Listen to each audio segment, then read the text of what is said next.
R for Rodney.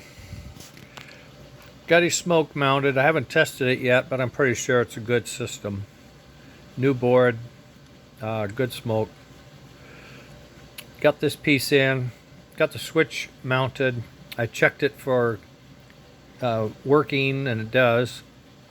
3 leads. You have a common, normally open, normally closed. That'll run up to the buck boost board. Excuse me. Puff and chuff board. Oh, my brain's in low gear today. But his gears are in. The gears are in. The ball bearings are in. It runs really nice. With all this stuff on it, it's about a 0.9 amps. I don't think it goes over 1 amp around. So we should be in good shape. I've started now to work on the G body. That's the R body. This is the G body. G is for Gil. He sent me his donor chassis, and I've taken off the drive wheels, and I'm getting into his gear. You know, he donored somebody that it's like he power washed it or something, but boy, you sure as heck didn't get into that gear, did he? Whoa wee. So I'm going to press that gear out and start fussing with his drive wheels. Are here. They're not pull mores, but we'll figure that out. I might have some rubber I can put on there if I need to. These are the axles that I make. I buy this rod. This is stainless that I get, and there's enough pieces in there for 3 axles, and I cut them down, and then I polish the ends, take off the burr and everything, so they look, pretty close to perfect. And then I have to knurl the center so that it grabs the gear when I press that on, and then I use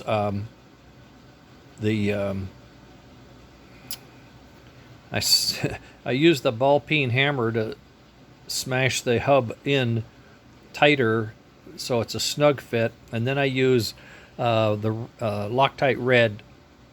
It's a press fit, but I want the Loctite red to give me a little extra go. I wanted to show you how I cut these and set them up, because I need someone else to do this. Frankly, I can't keep doing it. It's not good.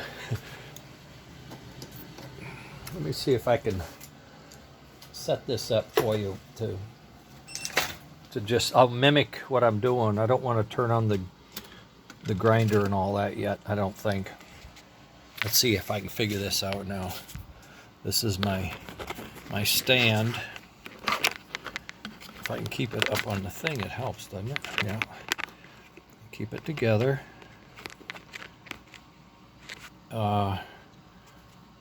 Turn this. I need to do that. Okay, now we don't want to look at the ceiling. We want to look at over here. We want to look at it. Yeah, right there. That's what we want to look at. Can I do that? Nope. Can't do it. All right. So this is the end of my Dremel tool. This is a polishing piece, and I have to take that off. Oh, and then what I do is I put on a cutting disc, which is very thin. And the first thing I do is I take the old axle, the flyer axle, and a marker, and I trace out the tip of that, and I rotate this in my fingers so you can see I've created a line right at the edge of this axle. So what I want to do is cut it on the line, not below it. I've cut too short now, so I need to know that, right? I'm going to set that down for just a second. I'm going to get this back in there. And I'm going to take a moment somewhere There we go.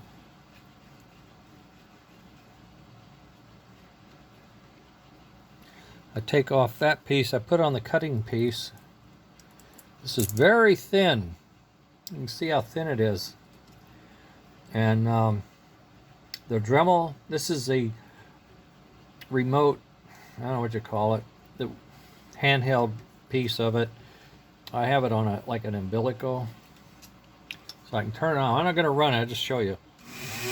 Okay, so that is now there and it will cut. See that? That's pretty sharp. It'll cut. Don't put your finger in there. So this is one of the pieces I made that was no, this is not too short. Don't muss around now. That's a good one. Okay, so I've cut this here. I got an old piece. Here's an old piece I can use. Okay, so let's pretend I marked this. In fact, I'll mark it again. I can actually make a piece.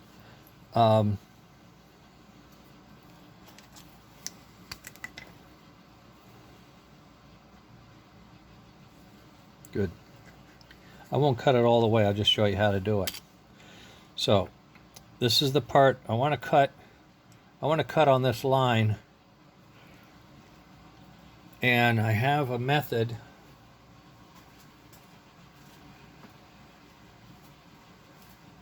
I use these pliers and I grab it but not tight. I just hold it loosely.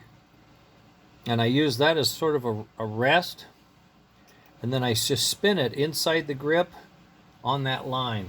I have to run this at high speed, so it's going to be noisy.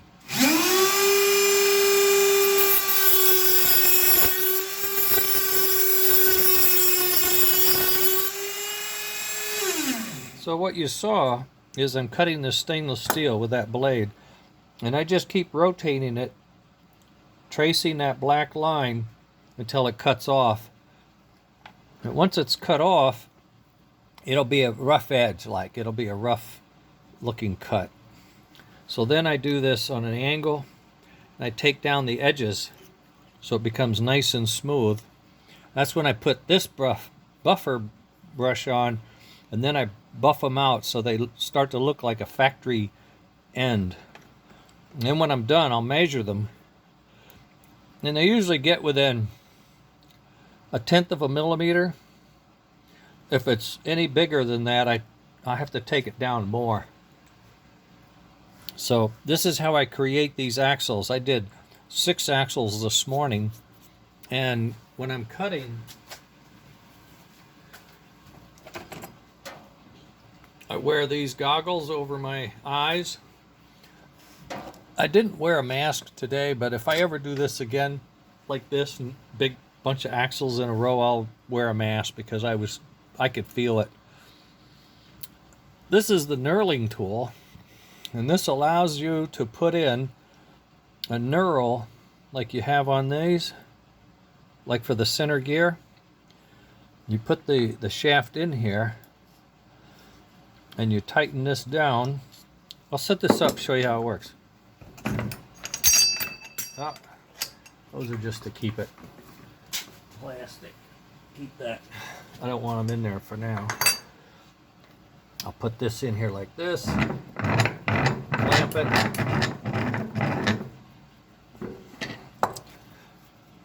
Put this in here like this. I'll just take a stab at where I want it to be. It's not right. This is an old piece. You take it around, and those blades are rolling around the thing and digging in.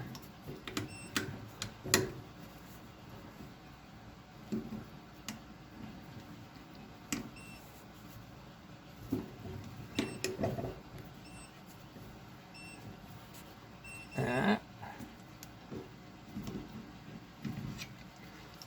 you go around 2 or 3 times, and you can barely see it's starting to pick up a knurl. Not really well done. I've ordered some softer steel. This stainless is really hard to cut. The other method that I've used to dimple the metal is I have a hardened punch, and I'll just lay it on top here like, and I'll whack it with a hammer. There's an old piece, so it doesn't matter.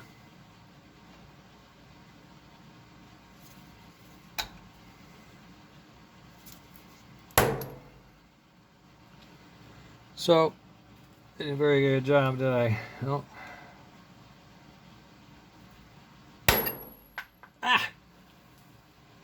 Alright. I'll have to get it down in there. Hang on. There we go. This ought to work. Gotta get mean to it. Get a little mean to it.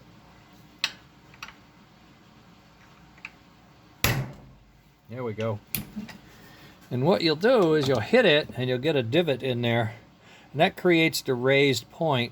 And you got to go around and do that like 2 rows, like 4, 90 degrees and a little bit apart. And that way when you slide the gear on, there's a press fit with that. I still use the epoxy when I do that as well. So these are some of the methods I'm using to get that gear to set on these newer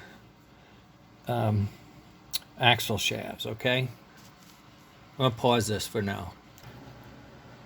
Alright, picking this back up, get this stuff out of the way. This is my little board that I use for building the other stuff. But so now I've got my 3 axles. I've taken off these wheels, and I'm ready now to get this gear out because I want to reuse his gear and give him back this axle, and I'll give him back this whole chassis because this chassis, as you know, has been drilled out and fitted to handle the gear for the puff and chuff synchronization. So I'm going to go ahead and pound this out. How I do that, I don't pound it. I use a socket and I compress this all the way flat here, and that'll push the gear out. That'll push the shaft out. The gear will be mashed against this side, and then I'll probably have to use a center punch and punch that out. So I'm going to go do that. It's not very glamorous. You don't need to see anybody do that, but I'll be right back. Okay, so that didn't take very long. What I did was I set the shaft up here. I put this socket on this side, and then I put it in my vise, and I cranked the vise until this was flush, and you could feel it kind of letting go. And then now I have the gear. I have the shaft is off, and that's his shaft. And now, oh, gross. Now this gear's ready to come out. Probably don't need to see this. Oh God, that grease is like concrete. Oh, this is funny. Where you know, they like steam clean the outside, but I'm not going to fuss about this too much. But I'll tell you what, this is caked inside here. The reason I don't want to mess with this chassis too much is it's what you call brass buttons, and they have some value both as an antique but also as a function, because if you polish these up, you can put a stop, a little button there in the track, and you can get some power to connect power to an accessory when the engine is stopped there, or something. You can do stuff with it. It's actually part of how they built extra accessories operational. So I don't like to mess with that. So I'm going to pull these axles off. I'm going to clean this gear up. My goodness. You know, I looked at the teeth and I found that very little wear on it. And I can see, yeah, the grease is from probably original. It's all over here. Once you get the wheel off, you can see it. These bushings weren't too bad, but these bushings are pretty loose. So this thing needs to be rebushed if you're going to go forward. But I'm just going to take the wheels off, give it back to him. I'll do that right now, and maybe I'll come back and show you some other stuff later. I'll just pause it for now, and I'll fill in later. Well, I'm down to the last wheel. I thought I'd show you how this works. I bought this from the train shop in Rhode Island a forgot his name, but you can get these. I think he still has them. They're not the greatest, but they do work. I have to use screwdrivers to pry up the wheel just to get the part of the puller in behind the wheel. It won't fit the dime thing. And here I can use my hand now because it's so loose, but sometimes I have to use the wrench to crank this thing off. All right, so there we are. That's the last wheel. And this chassis will get put in the bag and given back to the builder, owner of the engine. Oh, I put that back. I got to get this out first. So I put this back in the holder, just like this, and then I tighten that up. Make sure it's centered in that hub. This one I can't do by hand because I'm starting from scratch. So I use my little puller crank wheel. There we go. Now it's gotten beyond. There's the axle. Back this back out. Set that back in my tool holder with the wrench. I'll be back in a second. That was interesting. Okay, so we got the front wheels are off, here they are. The middle wheels are off, here they are. The drive wheels are off, and here they are. And the old axles I'm going to pack and put back in the box with the chassis. And what we'll now do is move on to knurling this for his. This is not his gear, that's his gear, but this is one. This is what it is like. If I can, yeah, it looks identical. Okay, I may use this gear. This looks like brand new. I have to do the knurling. I'll either use my wheel or the punch. Get this nice and snug, and then what I'll do is I'll begin to assemble this. I put the gear in first. You go in this way, and you get it in there, and of course you have to do some pounding, because if it's knurled, it's not just going to slide in. But I have these spacers that I've printed out that add up to the spacing that is required on either side of the gear. So I put these in, slide this one over if I can, get it over there. Then I put this spacer in, like, I can't see very well. There. All right, this one goes in there. The little loop slides over the axle. Then what you want to do then, this will hold the gear in the center. That's the idea. And then you press it in from one side, and you get into the knurl. It gets really hard, and you just keep pressing it. And what I do is I measure either side to make sure they're equally positioned. Once you're equally positioned, you stop, and then you can pull the spacers out, and the gear won't move. It'll be locked in to that. It'll move this way, but it won't move on the shaft. Okay? Then you get these guys, and what I do is I use a ball peen and mash that hub shut so it's tighter. I mash this one a little bit, but not as much. And then I get it started, and then I flip it over, and I fill up the cavity with some Loctite Red, which is a high strength, and then I'll press it together. And I use some other tools that I have here. I have this tool that will stop it. If you're pressing in, it will stop when it's halfway. So, if it's like this, you're going in, or is it the other way around? Oh, it's the other way around. No, it's flush. Yeah, it'll be flush. I'm drunk. Okay, so these are still in there. You press it in until it hits that stop. You press the wheel in with something like this, maybe. I forgot now. I have to figure it out. I have to go do it again. But at any rate, you end up with this thing is flush like that, and this is sticking out, and it's the right dimension. Okay. Then the challenge for us all is to clock this thing, and I'm working on something. I don't have it yet, but you have to set this to one direction and put the other one on 90 degrees off. I'm working on something. I have nothing other than an idea, okay? So don't get too excited. But we'll come back to that and figure it out. At any rate, that's how I'm doing this, putting the wheels on and getting with the spacers. I also have a spacer for the wheel. I printed these out the other week and tested them, and they work great. So I have this spacer for the wheel, and you fit that on like this. So you're not discounting the hub. You're not counting the hub in. You're outside the hub, but this is thicker than the hub, and that gives you your dime. That's the dime thickness. Okay, so when you press this on, you push. You have two of these, and you push them in. You have these two in place.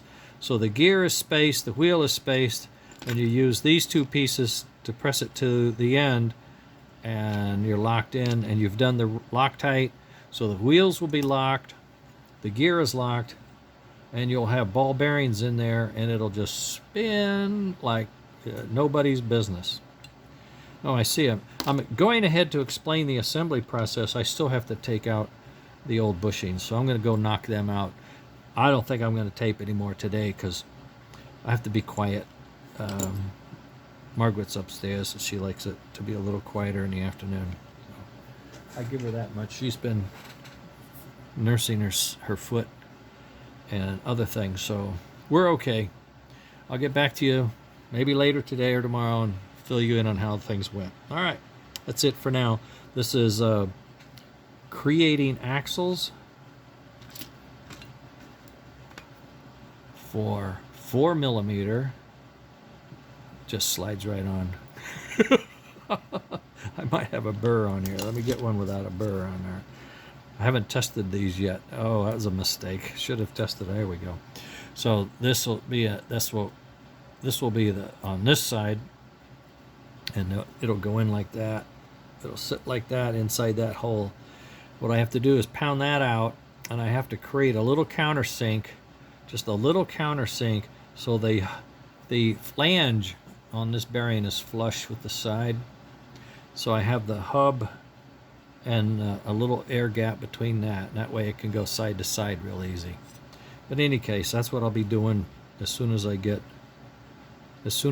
this thing marked for the knurling. That's what I'll be doing, is popping these out and doing that countersink and getting it ready to fit. And then I'll be ready to fit it. Okay. And then these are some of the tools I use. Okay. We're back to our normally scheduled programming. Talk to you later, gang.